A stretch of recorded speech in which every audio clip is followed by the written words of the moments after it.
Vicki, your parents have seen good and bad days. They appreciated the good times in life because they knew that balanced the bad times. While your parents were both very tough, they were also very kind, and they were also fiercely loyal to family. And there was a lot of love there with family and people they were close to. They liked to provide nice things for their family. They liked nice things in their home. Everything had a place for everything and everything in its place. They took a lot of pride in themselves, their dress, the way they spoke. They took a lot of pride in their home, their garden, and they were really proud of their family. Their strength is in their kindness, and they love that about you, Vicki. They love your kindness. Your parents are often with you, either together or just one of them at a time. I'm also feeling like someone's rubbing my arm, just below my shoulder. So when you feel that sensation, that's either your mum or your dad rubbing your arm. They're really happy that you're more settled now. They're really happy with your husband, that you're really well suited and you're both kind and you're both easygoing. You can make light of situations and enjoy time together. Your parents, particularly your dad, were with you recently, and I'm being drawn to Anzac Day. I feel like there's military connections in your family, and they were there acknowledging that you thought of Anzac Day and you commemorated that. They both liked food, and they like when you share food with other people. So when dinner time is a celebration or a time when you can sort of share stories and connect with other people, they actually really like that because they like doing that themselves. Your parents, Vicki, are also telling me that there's more travel coming up for you, and consider travel in a different way. It's not scary at all. It's actually going to be fun, and it's sort of a bit silly and quirky, and I feel like that would actually really suit you. So overall, Vicki, there's a lot of love and support there. Your parents are often with you, and you're also clairaudient, Vicki, so you can often hear your parents. So you can feel them rubbing your arm, and you can also hear them, and you can also sense when they're around, and you're also seeing them in reflections of things as well. And I feel like your husband is also aware when they're around.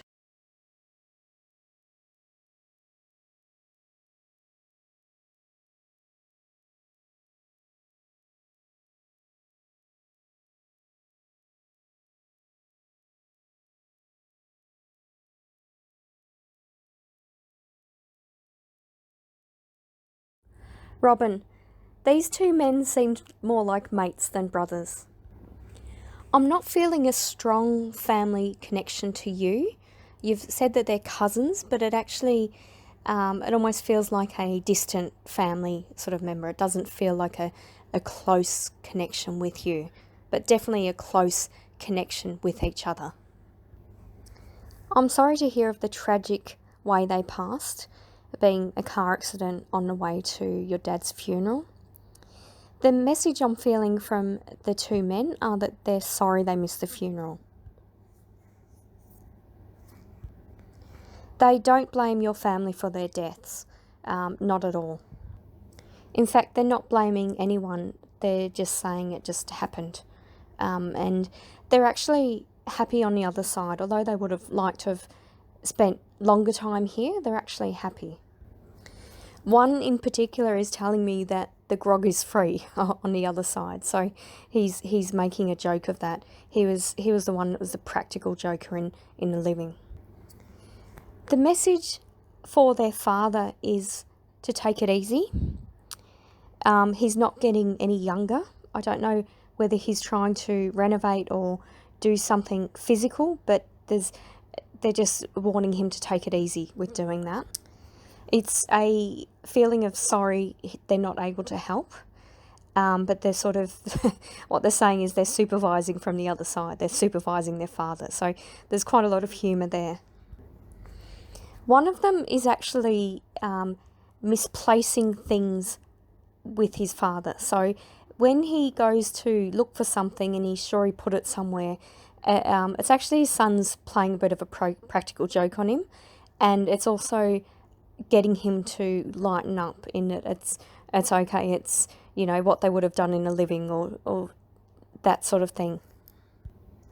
And they're basically hugging him, and they're showing me kind of like hugging each other and lifting each other up. It's like they're showing who's the strongest kind of thing. So I don't know what that means to three men, but they're basically saying there is without their bodies, they're as light as a feather now, and the dad would be able to pick them up. One of them is saying he's sorry he left unfinished business, and the father has helped to resolve that. Not quite resolved yet, but has helped. So he's sending apologies for that, saying he was a bit reckless in the living, in that he always thought there was tomorrow to get things done. So in summary, Robyn, there's certainly no blame or no negative feelings about dying, or it's just something that happened, and one of them's basically saying shit happens. So there's no negative connotation on your family. If anything, they feel bad that they missed the funeral. They thought that was quite disrespectful to do that.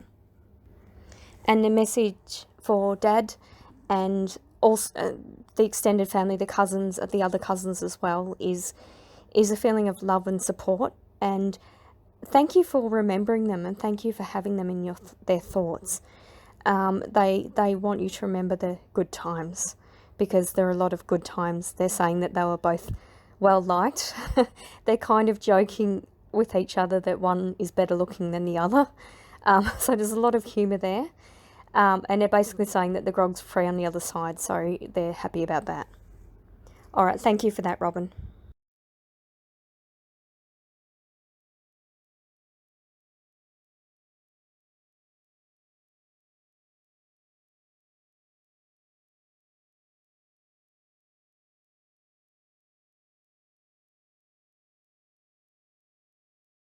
Sarah, both your parents are happy to be on the other side.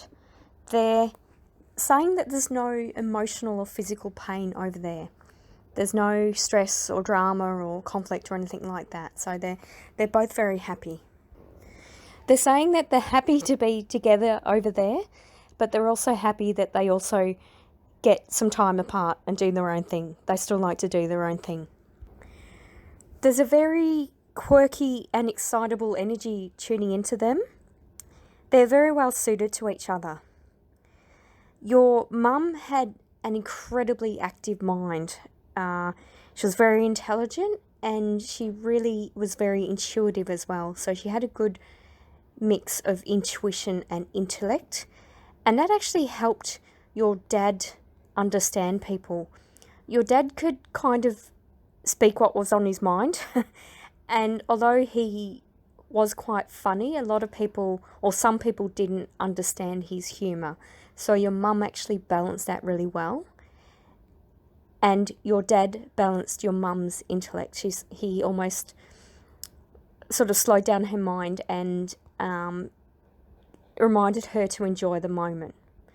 So they both loved travel. They both loved new experiences. Just really loved enjoying and experiencing life. So living life to the fullest and enjoying the finer things in life, as well as the quirky little things, things that people might not have noticed, your parents found a lot of joy in.